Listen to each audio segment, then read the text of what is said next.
Hi అండి, ఈ వీడియోలో ఫ్రంట్ పార్ట్ డాట్స్ పెట్టుకుందాము.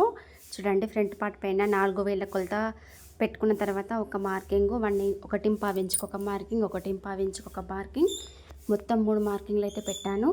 అందులో పెట్టిన మధ్యలో మార్కింగ్కి 2 ఇంచుల పొడవు వచ్చేలాగా మార్కింగ్ అయితే పెట్టుకోవాలండి. ఉక్కు పట్టి సైడు వచ్చే చిన్న డాట్ 1/2 ఇంచు వెడల్పుతోటి 2 ఇంచుల పొడవుతోని రావాలి. చంక దగ్గర డాట్ అనేది ఈ విధంగా ఈ మెయిన్ డాట్కి ఆపోజిట్లో వచ్చేలాగా 1.5 ఇంచుల దూరానికి మార్కింగ్ పెట్టుకొని చంక దగ్గర డబుల్ ఫోల్డింగ్ పైన కరెక్ట్గా క్లాత్ డబుల్ ఫోల్డింగ్ పట్టుకొని కచ్చగా పెట్టుకొని 1/2 ఇంచు వెడల్పుతోటి మార్కింగ్ పెట్టుకొని డాట్స్ అనేవి పెట్టేయాలండి. చాలా బాగా ఫిట్టింగ్ అనేది ఫ్రంట్ పార్ట్లో పర్ఫెక్ట్గా వస్తుంది. ఒకసారి మీరు ట్రై చేయండి. వీడియో నచ్చినట్లయితే ఒక లైక్ చేయండి, ఛానల్ను ఫాలో కండి ఫ్రెండ్స్. చూడండి, చాలా సింపుల్గా టేప్ పట్టకుండా చేతి వేల కొలతతోని మనము ఈజీగా డాట్స్ అయితే పెట్టేసుకోవచ్చు.